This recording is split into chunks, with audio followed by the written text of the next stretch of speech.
Why is Aqeedah so important? Why is Aqeedah so important? First of all, Aqeedah defines you as a Muslim. Go outside and gather together 100 Muslims from around Keighley, Bradford, Halifax, wherever you want to go. Do you think all of those, every single one of them says, I'm a Muslim? Do you think they all have the same kind of beliefs? They all have the same kind of sort of the way they approach Islam is the same? No. And that's why your Aqeedah is what really defines you. Anyone can say, I'm a Muslim. You get a Qadiani who believes in a prophet after the Prophet Muhammad sallallahu alaihi wasallam, who says, I'm a Muslim.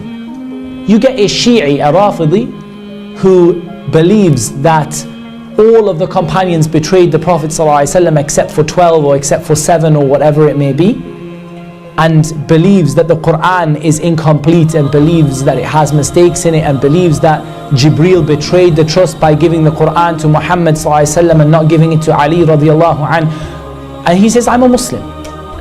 So anyone can say that they're a Muslim, regardless of how evil their beliefs are, regardless of how far away they are from Islam. Anybody can say, I'm a Muslim. But the question is, what really defines you as a Muslim is your core beliefs. Not really whether you put your hands on your chest or on your navel, whether you raise your hands or not. This defines you as a Muslim in a certain specific sense. But what really defines you as a Muslim before everything else are the beliefs that you put in your heart.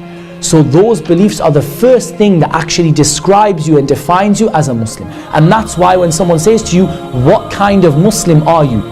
You're going to begin to explain your beliefs. You're not going to say, I'm a Muslim who prays 5 times a day. You're not going to say, I'm a Muslim who raises my finger in the tashahhud. You're going to say, I'm a Muslim who follows the Quran and the Sunnah upon the guidance of the companions radiallahu anhum. So this sort of concept is very, very, very important, that it defines you as a Muslim. Aqeedah is anything that the heart binds firmly to. Anything that binds tightly to the heart, it is called an Aqeedah, irrespective of whether it is good or bad, because the word Aqeedah in and of itself doesn't indicate that something is true or false. So, for example, the Jews have an Aqeedah, the Christians have an Aqeedah, the Buddhists have an Aqeedah, the atheists and materialists, they have an Aqeedah. Aqeedah simply means anything that is bound and tied to the heart. So even the atheist, the mulhid, the dahri, he has an Aqeedah as well. Everybody has an Aqeedah. So the word Aqeedah is simply that which the heart is tied and binds fast to.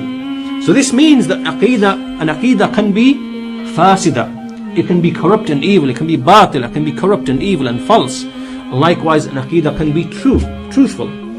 And so, for this reason, what we are interested in is what is the sound, correct, Sunni, Salafi, Athari Aqeedah that the deen of Islam, that the Sahaba were upon, and that the scholars of Islam were upon. This is what we are pursuing. This is what we want to know. This is what we want to make sure that our hearts are embracing this specific Aqeedah in all of its details. And anyone who turns away from this, then this person is upon khurafa, he's upon deviation, he's upon bid'ah and dalala.